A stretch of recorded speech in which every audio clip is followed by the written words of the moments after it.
রাসূল বলেন যার ভিতরে তিনটা বদ অভ্যাস আছে জান্নাতে যেতে পারবে না, যত বড় হাজী হোক, নামাজিওয়ালা হোক, যত বড় আলগা দরবেশ হোক। এক নম্বরে যার ভিতরে হিংসা আছে। যেমন আল্লাহ কাউকে শিক্ষিত বানাইছে, আপনি হিংসা করতেছেন আল্লাহ তারে কেন শিক্ষিত বানাইল, আমারে করছে কি আল্লাহ? যাকে আল্লাহ সম্পদ দিয়েছে আপনি হিংসা করে বলতে আছেন আল্লাহ তারে কেন সম্পদ দিল। তিন নম্বরে রাসূল বলেছেন যে অহংকারী করে, ব্যবহার খারাপ করে, এমন কোয়ালিটির মানুষগুলো জাহান্নামে যাবে। সাহাবীরা সাবধান, এই বদ গুণগুলা যেন তোমাদের ভিতরে না থাকে। এবার রাসূল বলেন আলা উখবিরুকুম বিআহলিল জান্নাহ, আমি কি বলবো জান্নাতে কারা যাবে? সাহাবীরা বললেন বালা ইয়া রাসূলুল্লাহ, বলবেন। আল্লাহর রাসূল বলেন জান্নাতে তারা যাবে যারা সহজ সরল দিলের অধিকারী। সুবহানাল্লাহ বলেন, সহজ সরল দিলের অধিকারী। ইয়াউমা লা ইয়ানফাউ মালু ওয়ালা বানুন ইল্লা মান আতাল্লাহা বিকলবিন সালিম। আল্লাহ আল্লাহ মিকুনাত লাইলু নাহার, আল্লাহ আল্লাহ মিকুনাত শামসু হাজার। আল্লাহ বলেন কিয়ামতের ময়দানে মাল কাজে আসবে না, সন্তান কাজে আসবে না। সন্তান কাজে আসবে না কই কি? সন্তান কাজে আসবে না, মরার পরে সন্তান কাজে আসবে না। এজন্য রব্বুল আলামিন বলেন ইয়াউমা লা ইয়ানফাউ মালু ওয়ালা বানুন, কিয়ামতের ময়দানে সন্তান কাজে আসবে না, সম্পদ কাজে আসবে না। ইল্লা মান আতাল্লাহা বিকলবিন সালিম, যার অন্তরে কোনো হিংসা নাই, অহংকার নাই, আমি ভাব নাই, যার অন্তরটা বিনয়ী, নম্র, ভদ্র। আল্লাহ বলেন এমন ফ্রেশ অন্তরওয়ালা ব্যক্তিদেরকে আমি ডেকে ডেকে জান্নাতুল ফেরদাউসের গেট দিয়ে ভিতরে ঢুকায়া দিব। দিলটাকে বড় বানান, ফ্রেশ দিলের অধিকারী হন, মানুষকে বুকে টানতে ভালোবাসেন, দূরে সরায়েন না। আল্লাহর নবী একদিন মসজিদের বারান্দায় বসা, ইন দি মিন টাইমে একজন ব্যক্তি উযু করে জুতা হাতে নিয়ে মসজিদে নববীতে ঢুকতেছে। আল্লাহর রাসূল বলেন সাহাবীরা দেখো, যেই ব্যক্তি জুতা হাতে নিয়ে ভিতরে আসতেছে নিঃসন্দেহে ওই ব্যক্তিটা রবের জান্নাতের মেহমান হবে। আল্লাহর নবীর সাহাবী মুআজ ইবনে জাবাল বলেন আমি আশ্চর্য হয়ে গেলাম, কি খুশনসিব, আল্লাহর নবীর মুখে শুনছি সে নাকি আল্লাহর জান্নাতের মেহমান হবে। কি এমন গোপন আমল আছে? মুআজ ইবনে জাবাল মাগরিবের নামাজ শেষ করার পরে তার পিছনে পিছনে বাড়িতে গেছে। যাওয়ার পরে বলল ভাই, আজকের রাত্রটা যদি আমি তোমার বাসায় মেহমান হই তোমার কি কোনো প্রবলেম আছে? বলে না, কোনো প্রবলেম নাই, আমার স্ত্রীও ঘরে নাই, বাচ্চারাও নাই, তারা বেড়াইতে গেছে শ্বশুর বাড়ি, থাকতে কোনো অসুবিধা নেই। মুআজ ইবনে জাবাল বলেন আমি আর ওই নবীর সাহাবী একই বিছানায় শুয়ে পড়লাম। ইশারের নামাজ পড়লো, রাত্রিবেলা তাহাজ্জুদও করে নাই, আমি তো ঘুমাই নাই, আমি খেয়াল করি দেখি সে এশা কি আমল গোপনে করে। ফজরের নামাজের আযান যখন কানে ভেসে আসে আমি তাকায় দেখলাম সে ঘুম থেকে জাগ্রত হয়ে উত্তম রূপে উযু বানায়া এরপরে আমাকে ডেকে উযু করায়া মসজিদে নববীর দিকে নিয়ে গেল। নামাজ শেষ হইল, আবার দেখলাম সে উটেরে পানি খাওয়ায়, দুম্বারে পানি খাওয়ায়, বকরিরে পানি খাওয়ায়। জোহর পর্যন্ত সে জমিনে চাষাবাদের জন্য ব্যস্ত হয়ে গেল। আমি সর্বক্ষণ তাকে ফলো করি, দেখি সে গোপনে কি আমল করে। এভাবে আমি একটানা 3 দিন তার বাড়িতে মেহমান ছিলাম। মেহমান হওয়ার পরে চতুর্থ দিন আসরের নামাজের পরে তার হাত আমি চেপে ধরলাম আর বললাম, ও নবীর সাহাবী, 3টা রাত তোমার সাথে ছিলাম, 3 দিন তোমার সাথে ছিলাম, বাড়তি কোনো আমল দেখি নাই। টাইম মতো ফরজ সালাত আদায় করেছো, জমিনে কাজের জন্য বিচলিত হয়েছো, সত্য করে বলো এর বাইরে কোনো এক্সট্রা কোনো গোপন আমল আছে কিনা? ওই সাহাবী বলল মানেটা কি, কারণ কি, সত্য করে তুমিও বলো। মুআজ ইবনে জাবাল বলেন রাসূলের মুখে শুনছি তুমি নাকি আল্লাহর জান্নাতের মেহমান হবে, তুমি জান্নাতি মানুষ। ওই সাহাবী বলতে আছে আল্লাহর নবীর মুখে যদি শুনে থাকো এটা আমার জন্য খুশনসিব। মুআজ ইবনে জামাল বলেন, আমি তাকে আবার প্রশ্ন করলাম, ভাই সত্য করে বলেন আমার অগোচরে কোনো আমল করছেন কিনা? সে বলল, না, বাড়তি কোনো আমলের সময় পাই না আমি। রাসূলের মুখে যদি শুনে থাকো যে আমি জান্নাতি মানুষ, তাহলে আমার দিল বলে একটা কারণে হয়তো আমার জান্নাতে দিয়েছে, সেটা হলো আল্লাহর জাত ও সিফাতের শপথ করে বলি, আমার দিলের ভিতরে কারো প্রতি হিংসা বিদ্বেষ না। আরো জোরে সুবহানাল্লাহ। আমার দিলে কারো প্রতি হিংসা বিদ্বেষ নাই। মুআজ ইবনে জাবাল বলেন, ওই সাহাবীর নাম হলো সাদ বিন আবি ওয়াক্কাস রাদিয়াল্লাহু তাআলা। জান্নাতের 10 জন সাহাবী জান্নাতে যাবে গ্যারান্টি পেয়েছে, আশরায়ে মুবাশশারা, তার ভিতরে সেও একজন। এজন্য অন্তরে হিংসা রাখা যাবে না। ইয়াউমা লা ইয়ানফাউ মালু ওয়ালা বানুন ইল্লা মান আতাল্লাহা বিকলবিন সালিম। বিচারের ময়দানে সন্তান কাজে আসবে না, সম্পদ কাজে আসবে না, কলবে সালিম একমাত্র পবিত্র আত্মাটা কাজে আসবে। প্রিয় ভাইরা আমার, ওই মা বাবার কপাল কত খারাপ, যেই মা বাবা সকালবেলা ছেলে মেয়েদেরকে কোচিং এর জন্য ধমক দেয়, অথচ নামাজের জন্য ধমক দেয় না। প্রাইভেটে না গেলে মা বাবার মেজাজ গরম হয়, কোচিং এ না গেলে বাবায় রাগান্বিত হয়। মেয়েটা যদি প্রাইভেটে না যায় মায়ের মেজাজ গরম হয়, কোচিং এ না গেলে মা বাবা দুইজনেই রাগ করে, কারে আমি খাওয়াই, টাকা যায় কোথায়, এত কষ্ট করি কাদের জন্য। সকালবেলা মা তার মেয়েকে নিয়ে প্রাইভেটে যায়, কোচিং এ যায়, স্কুলে পাঠায়, বাপ তার সন্তানকে নিয়ে কোচিং এ যায়, প্রাইভেটে যায়, অথচ ছেলে মেয়ে উপযুক্ত হয়েছে, প্রাপ্তবয়স্ক হয়েছে, বয়স 12 ক্রস করেছে, নামাজ ফরজ, আমল নামাজ জারি হয়ে গেছে। মা বাবা প্রাইভেট আর কোচিং এর জন্য যেই পরিমাণ ধমক দেয়, শাসন করে, এর অর্ধেক নামাজের জন্য শাসন করে না। এই ছেলে মেয়ে যদি শেষ বয়সে আপনারে কষ্ট দেয়, এটা আপনার হাতের কামাই। জি, হযরত ওমর রাদিয়াল্লাহু তাআলা আনহুর দরবারে এক বাবা গেছে মামলা নিয়ে। আমিরুল মুমিনিন, আমার সন্তান কথা শুনে না, খাওয়ান ভরণ দেয় না, কথা শুনে না, খাওয়ান ভরণ দেয় না। ওই হিকায়াতে আসছে, হযরত ওমর ওই বাপরে ডাক দিছে, এদিকে আসো। ছেলেকে ডাক দিছে, বাপ আর ছেলে দুইজনকে পাশাপাশি দাঁড় করাইছে। এবার হযরত ওমর বলতেছে, এই যুবক, এই মুরব্বি কি হয়? বলে, আমার আব্বা হয়। খাওয়ান ভরণ দাও না? কয়, না দেই না। ওরে আল্লাহ, কত বড় সাহস, ডাইরেক্ট কয় না দেই না। কেন দেও না? আমার মনে অনেক কষ্ট আছে। আচ্ছা, কষ্টের কথা পরে, তোমার তো এখন বিচার হবে। বাবারে খাওয়ান পরন দাও না, বাবারে দেখতে চাও না। এবার যুবক বলে, আমিরুল মুমিনিন, যদি মনে কিছু না নেন, কষ্ট না নেন, তাহলে আমি 2-4টা প্রশ্ন করতে চাই। বিচার করবেন, ঠিক আছে? বাদী বিবাদী দুইজনের বক্তব্য শুনে আপনাকে বিচার করতে হবে। 1 নম্বরে আপনি বলেন, দুনিয়াতে বাপ আগে আসছে না ছেলে আগে আসছে? এবার হযরত ওমর রাদিয়াল্লাহু তাআলা আনহু বলেন, দুনিয়াতে বাপ আগে আসছে। তো জানতে চাই, দায়িত্ব বাবার আগে না ছেলের আগে? বাবার আগে। আমিরুল মুমিনিন, বাবার কি কি দায়িত্ব জানায় দেন, আমিও জানি, আমার আব্বাও জানুক। হযরত ওমর রাদিয়াল্লাহু তাআলা আনহু বলেন, বাবার 3টা দায়িত্ব। হযরত ওমর রাদিয়াল্লাহু তাআলা আনহু বলেন, বাবার প্রথম দায়িত্ব ভালো একটা মা নির্ধারণ করা। বাবার 2 নম্বরের দায়িত্ব সন্তানের জন্য ভালো একটা নাম রাখা। কিয়ামতের ময়দানে প্রত্যেকটা সন্তানকে তার বাবার নাম ধরে আল্লাহ ডাকবে। যেমন আমার আব্বার নাম মহিউদ্দিন, আমার নাম মাহমুদুল হাসান, আল্লাহ ডাকবে, মহিউদ্দিনের বেটা আসো, 5টা বিষয়ের হিসাব আমার থেকে দিয়ে তারপরে যাও। আল্লাহু আকবার। এবার আমার সন্তানকে ডাকবে, আসো মাসুল হাসান, মাহমুদুল হাসানের বেটা মাসুল হাসান, আসো, 5টা জিনিসের হিসাব আমার কাছ থেকে দিয়ে যাও। লা তাজুলু কদমা ইবনু আদম ইয়াউমাল কিয়ামা।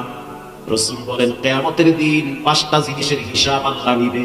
5 জিনিসের হিসাব না দেওয়া পর্যন্ত 1 চুল পরিমাণ মানুষ লড়তে পারবে না।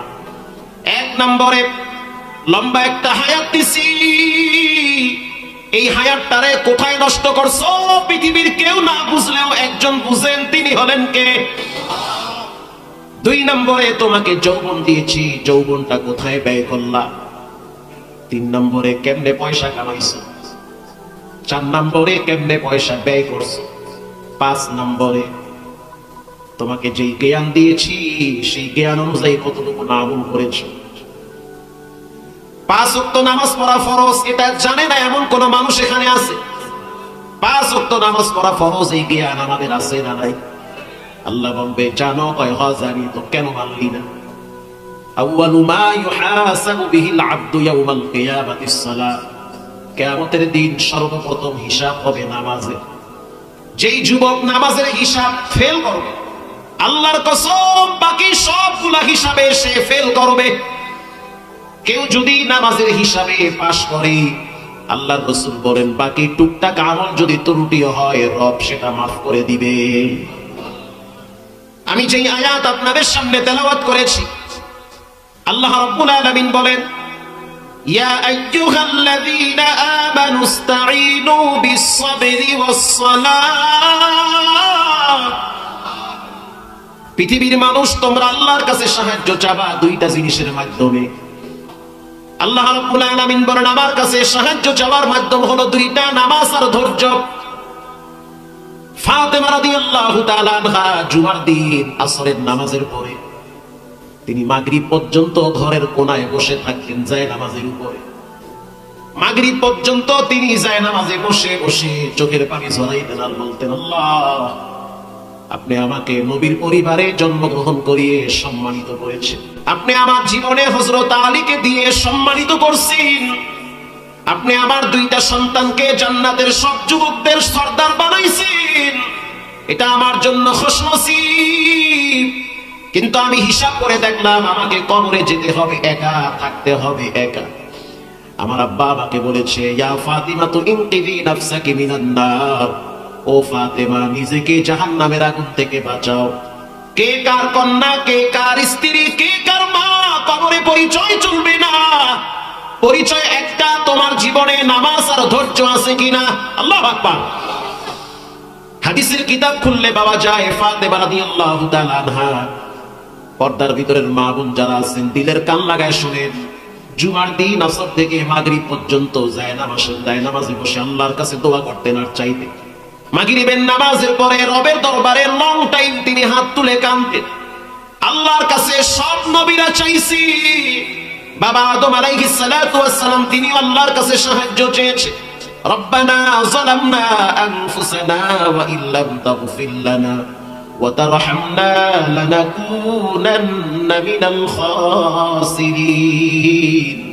আয় আল্লাহ আমি আমার নফসের উপরে জুলুম করছি, আমারে maaf করে দেন। আল্লাহু আকবার। মুসা আলাইহিস সালাম আল্লাহর কাছে দোয়া করে ফকিরের মতো, ইন্নী তুবতু ইলাইক, আমি তওবা করতেছি তুমি আমারে maaf করে দাও। যতবার আমি বলছি রব্বি আরনি, তোমারে দেখতে চাই, তুমি বারবার বলেছো লাং তারানি, মুসা তুমি আমারে দেখতে পারবা না। তারপরও বলছি আমি দেখতে চাই কিন্তু দেখতে পারি নাই, পুরা তুর পাহাড়ে নূরে ভূষিত হয়ে গেছে। এবার মুসা আলাইহিস সালাম আল্লাহর কাছে তওবা করে maaf করে দেন, আমার ভুল হয়েছে। ইউনূস আলাইহিস সালাতু ওয়াস সালাম তিনি যখন মাছের পেটে গেলেন তখন তিনি আল্লাহর দরবারে দোয়া শুরু করলেন, লা ইলাহা ইল্লা আনতা সুবহানাক ইন্নী কুনতু মিনাজ জালিমিন। আয় আল্লাহ আমি তওবা করতেছি, আমি আমার নফসের উপরে জুলুম করেছি, আমাকে maaf করে দেন। আল্লাহ বলেন ফাস্তাজাবনা লাহু ওয়া নাজাইনাহু মিনাল গাম ওয়া কাযালিকা নুজিল মুমিনিন। যখন তুমি মুসিবতে পড়বে, বিপদে পড়বে, যেখানেই থাকো, ডাক যদি রবকে দাও সেই আওয়াজ শুনবেন কে? শুধু তাই না, পৃথিবীতে এমন কোন নবী নাই যেই নবী রবের কাছে ক্ষমা চায় নাই। শুধু তাই না, ইব্রাহিম আলাইহিস সালাতু ওয়াস সালাম যখন তিনি তার বাবাকে তাওহীদের দাওয়াত দিতেছে, ইয়া আবাতি, ও আমার বাপ, লিমা তা'বুদু মা লা ইয়াসমা, যেই মূর্তির সামনে দাঁড়াইয়া মাথা নত করছেন সেই মূর্তি কানেও শুনে না, চোখেও দেখে না, কেন আপনি নিজের হাতে মূর্তি বানাইয়া আবার তার সামনে মাথা নত করেন? যখন আপনার কাছে কোনো মুসিবত আসবে তখন তো এই দেবদেবীরা আপনাকে বাঁচাতে পারবে না। কিন্তু ইব্রাহিম আলাইহিস সালাতু ওয়াস সালামের বাপ নমরুদের চামচামি করতে গিয়া তার ছেলের উপরে ক্ষিপ্ত হয়েছে। এটার দ্বারা প্রমাণিত হয় হেদায়েতের মালিক নবীদের হাতে না, হেদায়েতের মালিককে। এমন হতে পারে আপনার ঘরের পুরো পরিবারটাই আল্লাহর দুশমন হতে পারে, আপনাকে একাই লড়তে হবে আল্লাহর পক্ষে। যেই শিক্ষা অতীতের সব নবীর থেকে আল্লাহ দিয়েছে। আল্লাহর রাসূল তার চাচাকে কোলে শোয়ায়া কানের কাছে মুখ নিয়ে বলে যে আপনি একটাবার বলেন যে আমি আল্লাহর রাসূল, আবদুহু ওয়া রাসূলুহু, এইটুক বলেন, কিয়ামতের ময়দানে আমি আপনার গলায় গামছা লাগাইয়া টানতে টানতে জান্নাতে নিয়ে যাব, কেউ শুনবে না। বলেন সেই চাচা কালেমা পড়েছে? পড়ে না। নূহ আলাইহিস সালাম তার সন্তানকে দাওয়াত দেয়, ও সন্তান, আল্লাহর আযাব বড় শক্ত, যেইভাবে তুফান আসতেছে তুমি কিন্তু ধ্বংস হয়ে যাবে। নৌকা বানাইছি, নৌকার উপরে উঠো, তোমাকে আল্লাহ গজব থেকে বাঁচায় দিবে। নূহ আলাইহিস সালামের নিজের ঔরসজাত সন্তান বলে আমি তুফানের সাথে মোকাবেলা করব। আউযুবিল্লাহ না নাউযুবিল্লাহ? তুফানের সাথে মোকাবেলা করব। নূহ আলাইহিস সালাম আবার বলে বাবা আমি যা দেখি তুমি কিন্তু তা দেখো না, পাগলামির জায়গা না, আল্লাহর আযাব থেকে বাঁচতে পারবা না, উঠো নৌকায়। তিনবার যখন সন্তানকে বয়ান করলো, আল্লাহ বলেন লাইসা মিন আহালি, খবরদার এরপরে আর সন্তানকে ডাকা যাবে না, দেখবো কিভাবে তুফানের সাথে লড়ে। পাহাড়ের কিনারায় দাঁড়াইয়া হাত বড় করে দাঁড়িয়ে আছে। প্রথম তুফান যখন ধাক্কা মারছে পাহাড়ের সাথে, লূত সন্তানকে নামকে আল্লাহ চ্যাপ্টা লাগায় ফেলাইছে। লূত আলাইহিস সালাতু ওয়াস সালামের স্ত্রীকে বারবার দাওয়াত দেয়, আমি লূত, তুমি আমার বিবি, খবরদার আল্লাহর সাথে দুশমনি করিও না। কিন্তু লূত নবীর স্ত্রী জাহান্নামে যাবে, রবের সাথে নাফরমানি করে। ইব্রাহিম নবীর বাপ, সে আল্লাহর সাথে বিদ্রোহ ঘোষণা করেছে। ইব্রাহিম নবী বারবার তার হাতেও ধরে, পায়ে ধরে, আল্লাহকে চিনেন, রাসূলকে চিনেন, আল্লাহর বাণী গ্রহণ করে নেন। এবার তার বাবা বলে ক্বারা আরাগিবুন আনতা আন আলিহাতি ইয়া ইব্রাহিম, ইব্রাহিম তুমি কি আমার দেবদেবীর সাথে নাফরমানি করতেছো? আমার দেবদেবীর বিরুদ্ধে তুমি আওয়াজ তুলেছো, তাহলে শুনে নাও। ওয়াহজুরুনি মালিয়া, আমি তোমাকে পাথর মেরে হত্যা করব, অথবা তোমাকে দেশ ছাড়া করব। ইব্রাহিম নবী বাবার সাথে রাগ করে নাই, বাবার সামনে অনুরোধ করে বলল ক্বালা সালামুন আলাইক, ও আমার আব্বা, আপনি আমাকে জন্ম দিয়েছেন, আপনার সাথে বেয়াদবি করা যাবে না। বাপ যদি কাফেরও হয় তারপরও সে তোমার বাবা, মা যদি পতিতালয়ের বেশ্যাও হয় তারপরও সে তোমার মা, তার সাথে বেয়াদবি করা যাবে না। বাপ যদি সমাজের নিকৃষ্ট ব্যক্তিও হয় তারপরও সে তোমার বাবা, তার সাথে বেয়াদবি না করার ঘোষণা দিয়েছে কে? বাপ যতই খারাপ হোক, মা যতই খারাপ হোক, তারপরও সে তোমার মা, সে তোমার বাবা। মরার পরে বিচার করবে আল্লাহ, তুমি বিচার করতে চাইও না। এবার ইব্রাহিম নবী তার বাবারে নসিহত করেন, ক্বালা সালামুন আলাইক, আব্বা আমি আপনার সাথে ঝগড়া করব না। সাআস্তাগফিরু লাকা রাব্বি ইন্নাহু কানা বি হাফিয়া, আমি আপনার জন্য আল্লাহর কাছে ক্ষমা চাইতেই থাকবো। আল্লাহ আপনি আমার আব্বারে মাফ করেন, দোয়া করতেছে ইব্রাহিম নবী, কারণ বাপ তো মুশরিক। রব্বুল আলামিন বলেন ইব্রাহিম এই দোয়া কবুল হবে না, কারণ হেদায়েতের মালিক তুমিও না, হেদায়েতের মালিক কে? কিয়ামতের ময়দানে তাফসীরে রুহুল মানিতে আসছে, কিয়ামতের ময়দানে ইব্রাহিম নবীর চেহারা অন্ধকার হয়ে যাবে, বাবার টেনশনে, আমার আব্বাই কই? আজকে আল্লাহ না জানি আমার আব্বারে কোন শাস্তি দেয়। আল্লাহ রাব্বুল আলামিন ইব্রাহিম নবীর বাবাকে একটা প্রাণীর আকৃতি দান করবে। শুধু তাই নয়, জাহান্নামের ফেরেশতারা সেই প্রাণীটিকে জাহান্নামের মাঝখানে ফেলাবে। ইব্রাহিম নবীর চেহারায় যেন বাবার আকৃতি না দেখে, কারণ বাবারে দেখলে তো তার মায়া লাগবে। তাহলে চিন্তা করে দেখেন, প্রত্যেক নবীরা তো ক্ষমা চাইছেন একজনের কাছে, তিনি হলেন কে? এবার বুখারী শরীফের হাদিস শুনেন, মা আয়েশা বলেন একদিন রাত্রিবেলা প্রচুর ঠান্ডা পড়তেছে, কুয়াশার কারণে মদিনার অলিগলি একেবারে অন্ধকার হয়ে গেছে, কিচ্ছু দেখা যায় না, প্রচুর শীত। আমি ওই সময় বুঝতে পারলাম আমার হাতের ভিতরে একটু পানি লাগছে। আমি মনে করলাম মশকের পানি বুঝি আমার বিছানায় পড়ে গেছে। আমি আর রাসূল একই বিছানায় শুয়েছি, কিন্তু আমার হাতে পানি লাগলো, পানি কোথা থেকে আসলো? আমি ডাইনে তাকায় দেখতেছি মশকের ভিতরে পানি জমা আছে, কিন্তু এই পানি কোথা থেকে আসলো? আমি আস্তে করে নজর করে দেখলাম রাসূলুল্লাহ সিজদায় পড়ে কাঁদতেছেন আর তার চোখের পানি বায়া বায়া পড়তেছে। আমি আয়েশা উযু বানাইয়া এরপরে আমি মনে করলাম রাসূলুল্লাহ বুঝি সিজদার ভিতরে মারা গেছে। জানান্তু হাত্তা কাবদাতার রূহু, আমি মনে করলাম রাসূল বুঝি সিজদার ভিতরে মারা গেছে। আমি পায়ের ভিতরে হাত দিয়ে একটু ডলা মারছি, আল্লাহর নবীর পাও নড়ে না, বডিও নড়ে না, পুরো শরীর মনে হয় মৌমাছির চাকের মতো জমে আছে। আল্লাহু আকবার! কি নামাজ, কি রবের দরবারে সাহায্য! আমি আয়েশা লম্বা টাইম নবীজির পিছনে দাঁড়ায় ছিলাম। এরপরে আমি দেখলাম রাসূলুল্লাহ মাথাটা সিজদার থেকে উঠাইল। এরপরে আল্লাহর হাবিব লম্বা টাইম তিনি বসে বসে দোয়া বলল। ডানে বামে সালাম ফিরাবার পর আমি আয়েশা তাকায় দেখলাম রাসূলুল্লাহর চোখের অশ্রু বায়া বায়া, দাড়ি ভিজে, জামা ভিজতেছে। আমি প্রশ্ন করলাম, মা ইউবকিকা ইয়া নবী আল্লাহ, এত কেন কাঁদেন? আপনার চোখের অশ্রু কেন বেয়ে বেয়ে পড়ে?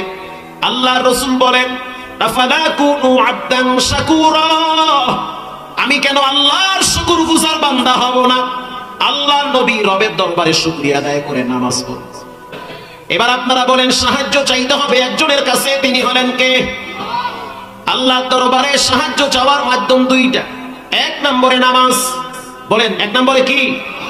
মুকুম চুস্তি নামাজে পাঞ্জেগানা ফাওয়াইলুল লিল মুসাল্লিন আল্লাযিনা, শ্রেষ্ঠ ইবাদত নামাজ। নামাজ এমন একটা ইবাদত, নামাজের দ্বারা কি হয়? নামাজের দ্বারা শরীরের সবচেয়ে বড় ব্যায়াম হয়। এটা দুনিয়াবি লাইনে উপকার। নামাজের দ্বারা কি হয়? নামাজের দ্বারা আখিরাতের লাইনে আল্লাহ তাআলা তার রিজকে প্রশস্ততা দান করে। নামাজের দ্বারা কি হয়? নামাজের দ্বারা প্রথমে তার দিলে আল্লাহ মানসিক শান্তি দেয়। যেই লোকটা ফজরের নামাজ পড়ে, ওর দিলে যেই শান্তি, যে ফজর পড়ে না, ওরে কোটি টাকার মালিক বানাই তো এত শান্তি পাইবে না। ওর টেনশন থাকে জোহরের আগে যদি মরণ হয় তো কোন চেহারা নিয়ে আল্লাহর সামনে হারাইবে। আল্লাহর রাসূল বলেন, সাল্লু কামা রাআইতুমুনি উসাল্লি, তোমরা নামাজ পড়ো নবী যেভাবে নামাজ পড়ছে সেইভাবে। আল্লাহর নবী যখন নামাজে দাঁড়ায় থাকতো, পাখি আইসা ঘাড়ের উপরে পড়তো, নবীও লড়তো না, পাখিও লড়তো না। হযরত আলী রাদিয়াল্লাহু তাআলা আনহুর পায়ের ভিতরে তীর ঢুকে গেছে। সাহাবীরা চিন্তায় পড়ে গেল, তীর টানলে তো হযরত আলীর জান বের হয়ে যায়। আল্লাহর রাসূল বলল, যখন আলী নামাজে দাঁড়াবে তখন তীরটাই না খুইলা ফেলাবে। হযরত আলী যখন নামাজে দাঁড়াইছে, সাহাবীরা আয়েশা তীরটাই না খুইলা ফেলাইছে, আলীর কোনো খবরই নাই। একে বলে নামাজ, একে বলে নামাজ, একে বলে নামাজ। রাসূলুল্লাহর দুইজন সাহাবীকে মুজাহিদদের তাবু পাহারা দেওয়ার জন্য দাঁড় করায়া দিয়েছে। একজনের নাম সাদ বিন আবি ওয়াক্কাস রাদিয়াল্লাহু তাআলা আনহু, আরেকজনের নাম তালহা রাদিয়াল্লাহু তাআলা আনহু। দুইজন সাহাবী চিন্তা করলো, দুইজনেই যদি পাহারা দেই হয়তো ঘুম চলে আসবে, তার চেয়ে একজন ঘুমাও আর একজন দাঁড়ায় দাঁড়ায় মুসলমানদের তাবু পাহারা দাও। সাদ বিন আবি ওয়াক্কাস ঘুমিয়ে গেল। আল্লাহর নবীর সাহাবী তালহা রাদিয়াল্লাহু তাআলা আনহু চিন্তায় পড়ে গেল, সে তো ঘুমাইছে, আমি দাঁড়ায় না থাইকা তার চেয়ে আমি নামাজে দাঁড়ায় থাকি। সে এবার নামাজে দাঁড়িয়ে আছে। ইন দি মিন টাইমে বেদিন বেঈমানদের তীর বিদ্ধ হচ্ছে, যারা দূর থেকে তীর মারতেছে হযরত তালহা রাদিয়াল্লাহু তাআলা আনহুকে টার্গেট করে। এক একটা তীর আইসা তালহা রাদিয়াল্লাহু তাআলা আনহুর পিঠের উপরে পড়তেছে, রক্ত বেয়ে বেয়ে পড়তেছে, তারপরেও নামাজ ছাড়ে না। কারণ তখনও পর্যন্ত উযুর মাসআলা হয় নাই যে উযু নষ্ট হয়ে যাবে রক্ত বায়া বায়া পড়লে, ওই মাসআলা তখনও ক্লিয়ার হয় নাই। লম্বা টাইম তিনি নামাজে তেলাওয়াত করলো, নামাজ ছাড়ে না।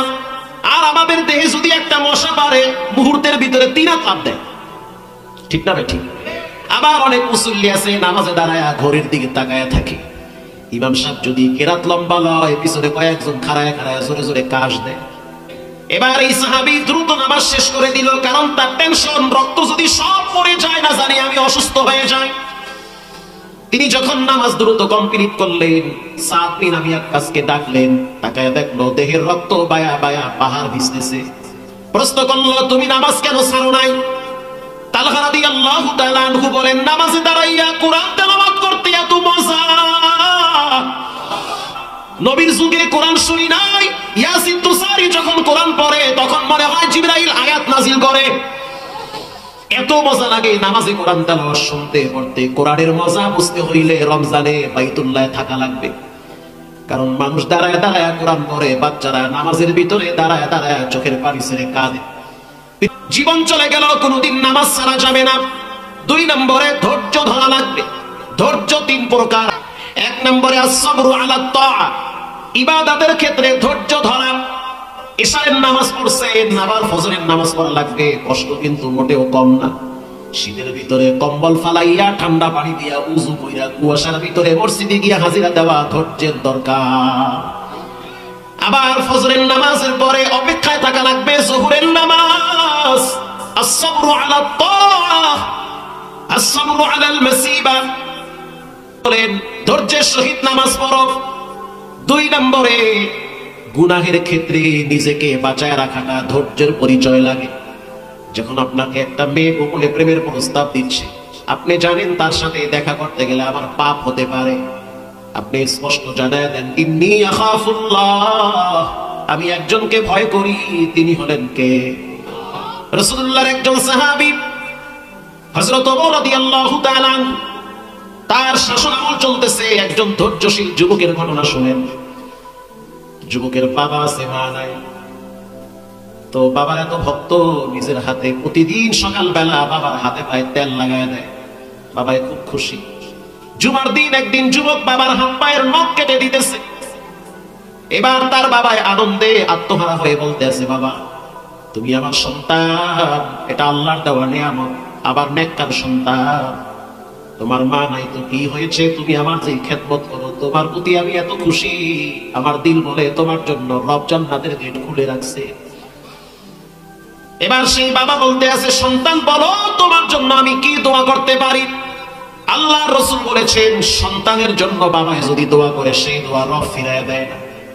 আমি তোমার আব্বা, বলো কি দোয়া তোমার জন্য করতে পারি? এবার যুবক বলতে আছে, বাবা আপনি আমার জন্য 2টা দোয়া করেন। 1 নম্বরে আল্লাহ যেন আমাকে ঈমানের সহিত মৃত্যু দান করে। আরো জোরে বলেন, আমি ঈমানের সহিত মরতে চাই। এমন যেন না হয় যে হঠাৎ মৃত্যু, জবানে কালেমা আসতেছে না, হঠাৎ মরণ যেন আমার না হয়, আমি যেন ঈমানের সহিত মরতে পারি।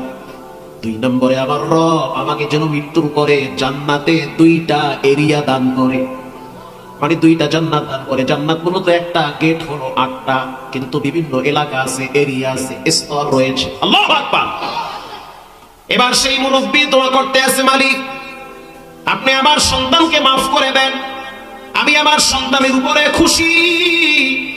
আমার সন্তান আমার মাথায় তেল লাগায় দেয়, কাপড় ধুয়ে দেয়, আমার সন্তান আমার হাত পায়ের নখ কেটে দেয়, আমি আমার সন্তানের উপরে খুশি আছি, তুমিও খুশি হয়ে যাও, তুমি আমার সন্তানকে মৃত্যুর সময় ঈমান নসিব করিও। পিছনে সন্তান বলতে আছে আমিন, তার মানে দোয়া কবুল করেছেন কে? এবার বাবা বলতে আছে, আল্লাহ তুমি আমার সন্তানের মনের আশা পূরণ করো, তার মৃত্যুর পরে 2টা জান্নাত তাকে দান কইরো। ছেলে বলতে আছে আমিন। এই সন্তান প্রতিদিন এক মাজুসি তার বাড়ির গোলাম ছিল। সকালবেলা প্রতিদিন উটেরে পানি পান করানোর জন্য তার মালিকের বাড়িতে কাজে যেত। পাহাড়ি অঞ্চল, দেখতে অনেক সুন্দর, সুদর্শন যুবক, ক্যারেক্টার অনেক ভালো। ভালো জিনিসের প্রতি মানুষের নজর আছে না নাই? যাওয়া আসার পথে এক বংশীয় নারী, বংশীয় এক নারী তার চেহারার দিকে তাকায় বুঝলো নেককার যুবক। একদিন তাকে প্রস্তাব দিল, আমি তোমার সাথে একটু পার্সোনাল সময় কাটাতে চাই। যুবক বলতে আছে, ইন্নী আখাফুল্লাহ, আমি একজনকে সবচেয়ে বেশি ভয় পাই। চিৎকার মেরে বলেন, তিনি হলেন কে? মেয়েটা বলতে আছে, বুঝলাম আল্লাহর ডরাও, তাহলে আমাকে 5টা মিনিট সময় দাও। মেয়েটা বলতে আছে, 5টা মিনিট টাইম দাও। যুবক বলে, তোমার আমার মাঝখানে ইবলিস আইসা ধোঁকা দিয়া খারাপ রাস্তায় নিবে, কোনো সময় নাই, তুমি তোমার রাস্তায়, আমি আমার রাস্তায়। কিছুদিন পরে মেয়েটা আবার আইসা বলতে আছে, যুবক শুনে নাও, পুরা এলাকার ভিতরে সবচেয়ে তোমার ক্যারেক্টার অনেক সুন্দর, আমি অনেকভাবে খেয়াল করে দেখছি, তোমার জীবনের ভিতরে কোনো কলঙ্কের দাগ নাই, কিন্তু আমার দিলের ইচ্ছা আমি তোমার সাথে পার্সোনাল সময় কাটাবো। আরবি মানুষ কি চিন্তা আল্লাহই জানে। যুবক বলতে আছে, হবে না, আমার বাপ আমার জন্য মেয়ে দেখে রাখছে, জাত গোষ্ঠী বংশ নেককার একটা মেয়ে ঠিক করেছে, আমার পবিত্র যৌবন আমি তার হাতে উপহার দিব। আমার এই দেহের ভিতরে কলঙ্কের দাগ নাই, রক্তের ভিতরে কোনো হারাম স্পর্শ নাই। যেই মেয়েটাকে বিবাহ করবো সেই মেয়েটা আমাকে একেবারেই পবিত্র পাবে। আর যেই মেয়েটার জন্য আল্লাহ আমাকে নির্ধারণ করেছে সেই মেয়েটাকে আমিও পবিত্র পাবো। আল্লাহু আকবার। এবার ওই মেয়েটা বলতে আছে না, বিবাহ আমার সাথে হবে। যুবক বলতে আছে, সাবধান, আমার বাপ আমার জন্য মেয়ে দেখে রাখছে, ওখানেই বিবাহ হবে। এবার এই মেয়েটা যুবকের হাত জড়ায় ধইরা চাইবা ধরছে। যুবক বলতে আছে, আল্লাহ, একটা মেয়ে যদি আমাকে স্পর্শ করে আমি তো পুরুষ, শয়তানের ধোকায় পড়ে যেতে পারি। গুনাহে লিপ্ত হওয়ার আগে তুমি আমার মৃত্যু দিও। খারাপ কাজে চরিতার্থ করার আগে আমার মৃত্যু হওয়াটা অনেক ভালো। মেয়েটা বলতে আছে, যুবক যদি চিল্লাচিল্লি করো তাহলে আমি বলবো তুমি আমাকে ব্ল্যাকমেইল করতেছো। যুবক বলতে আছে, আল্লাহ, দরজা সব বন্ধ হয়ে গেছে, তুমি ছাড়া আমার আর কোনো উপায় নাই। ইউসুফ আলাইহিস সালাতু ওয়াস সালামকে জুলাইখা যখন দরজার ভিতরে তালা লাগায় আটকায় রাখছে, যেই দিকে তাকায় সেই দিকে দেখতেছে নেকের ছবি। এবার জুলাইখা তার খোদার ছবিগুলোর উপরে গামছা দিয়ে আটকায় রাখতেছে। ইউসুফ আলাইহিস সালাতু ওয়াস সালাম প্রশ্ন করতেছে, কি ব্যাপার, কার ছবি লাগাও? বলে, আমার খোদায় দেখলে তো লজ্জা লাগবে। ইউসুফ আলাইহিস সালাতু ওয়াস সালাম বলেন, সাবধান, তোমারে আমার এমন একজন খোদায় দেখতেছে যিনি অন্ধকার রাতে সূক্ষ্মভাবে ঘরেও দেখতে পারে। ইউসুফ আলাইহিস সালাতু ওয়াস সালাম সেই চার দেওয়ালের ভিতরে ঈমান বাঁচানোর জন্য দৌড় মারছে। সে জানে 7টা দরওয়াজায় তালা আছে, তারপরও সে চিন্তা করলো আমার কাজ দৌড় দেওয়া, চেষ্টা করা, আমার যৌবন পবিত্র রাখতে হবে। ইউসুফ নবী যখন দৌড় মারছে, আল্লাহ রাব্বুল আলামিন প্রত্যেকটা দরওয়াজার তালা টাস টাস করে খুলে দিয়েছে। বানোয়াট কিচ্ছা কাহিনী না, কোরআনের কথা। ওয়ামা উবাররিউ নাফসি ইন্নান নাফসা লাআম্মারাতুম বিসসুই ইল্লা মা রাহিমা রাব্বি। আমার কোনো যোগ্যতা নাই, আমার কোনো ক্রেডিট না, এটা আমার রবের দয়ায় হয়েছে। রব চাইছে বিদায় আমারে বাঁচাইতে পারছে। আল্লাহু আকবার। এবার ওই যুবক বলতে আছে, আল্লাহ আমারে বাঁচান, না হয় আমার মৃত্যু দেন, আমি মরতে চাই, আমি ঈমানের সহিত মরতে চাই, তারপর আমি হারাম জিনিস স্পর্শ করতে চাই না। আল্লাহ রাব্বুল আলামিন কখনো কখনো বান্দার দোয়া বিনা পর্দায় কবুল করে। বুখারী শরীফে আছে, বান্দা যে দোয়াটাই করে সাথে সাথে কবুল হয়ে যায়। আল্লাহ কবুল করেছেন। যুবকের শরীরে জ্বর চলে আসছে, মুহূর্তের ভিতরে মেয়েটা হাতটা ছাইড়া দিছে। কি ব্যাপার, কারেন্টের মতো শক করলে কেন? জ্বরে হাত দিতে পারে না। এবার মেয়েটা চিন্তায় পড়ে গেল, না জানি কি হয়েছে। যুবক ওখানে বসে পড়ল, মেয়েটা ভয়তে চলে গেল। যুবক এবার চেহারাটা বাইতুল্লাহর দিকে ফিরায়া কালেমা পড়তে পড়তে শেষ নিঃশ্বাস ত্যাগ করেছে। এলাকার মানুষগুলা ঈশা ধইরা তারে গোসল করাইয়া এরপরে কাপড়ের কাপড় পেঁচাইয়া লাশ ফালায়া রাখছে। যুবকের বাপ লাঠিতে ভর দিয়া দিয়া পাহাড়ি অঞ্চলে লাশ দাফন করতে যখন বাপ নিজে কবরে নামছে, বুড়া মানুষ চোখের পানি ঝরতেছে আর বলতে আছে, আল্লাহ, আমি বুড়া মানুষ, আমার তো মরণ আগে হওয়ার কথা, কিন্তু আমার অল্প বয়সী বাচ্চাটারে নিয়ে গেলা, কোনো আফসোস নাই, তোমার পক্ষ থেকে এটা পরীক্ষা। কবরে লাশ রাখতেছে আর মুরব্বীর চোখের অশ্রু বায়া বায়া পড়তেছে। ডাইনে একবার হাত দেয়, বামে হাত দেয় আর বলে, মাটি, আমার সন্তানটারে চাপ দিবি না। আল্লাহু আকবার। লাশ দাফন হয়ে গেল, মুরব্বী চলে গেল মসজিদে নববীতে। গিয়া দেখলো হযরত ওমর রাদিয়াল্লাহু তাআলা আনহু তার ইমামতিতে নামাজ হচ্ছে। এবার হযরত ওমরের পিছনে নামাজ শেষ করে পিছনে বসে আছে। পিছনে বসে থাকার পর হযরত ওমর তাকায় দেখলো অনেক দূরের মানুষ, লাঠি একটা পাশে, কালো একটা চাদর গায়ে দেওয়া। হযরত ওমর নামাজের মুসাল্লা থেকে উঠা তার কাছে গিয়ে বলল, কোথা থেকে আসছেন আপনি? বলে, আমি পাহাড়ি অঞ্চল থেকে আসছি। আপনার সন্তানের নাম কি? যখন বলল আমার সন্তানের নাম হলো আব্দুল্লাহ বিন আওয়াম আল বুখারী, আমি অনেক দূরের মানুষ, এখানে এসে বসত বাড়ি করছি। হযরত ওমর রাদিয়াল্লাহু তাআলা আনহু বলতেছে, তোমার ছেলেকে তো আমি চিনি, তার চরিত্রের ঘেরান পুরা মদিনার মানুষের নাকে নাকে লাগানো আছে।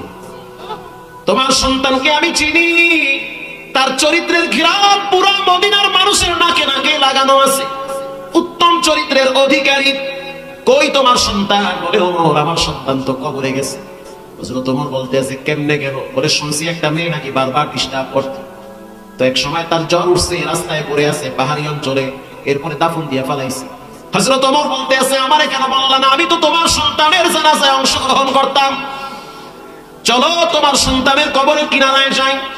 যখন কবরের কিনারায় গেল, হযরত ওমর দাঁড়ায়া কোরআন থেকে একটি আয়াত পড়ল, ওয়া আম্মা মান খাফা মাকামা রাব্বিহি ওয়া নাহা আন-নাফসা আনিল হাওয়া।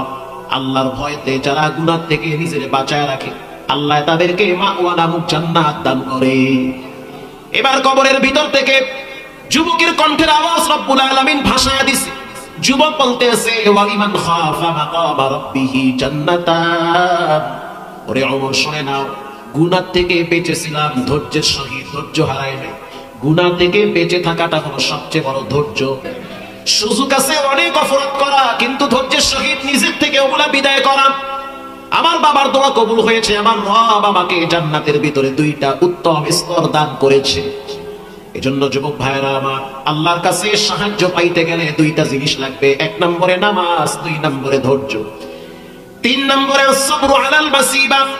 সন্তান মারা গেছে, জোরে জোরে চিৎকার মাইরা কাঁদেন না, ধৈর্য ধরেন। আপনার কাছে আপনার সন্তান যেই পরিমাণ ভালো থাকবে, রবের কাছে এর চেয়ে বেশি ভালো থাকবে।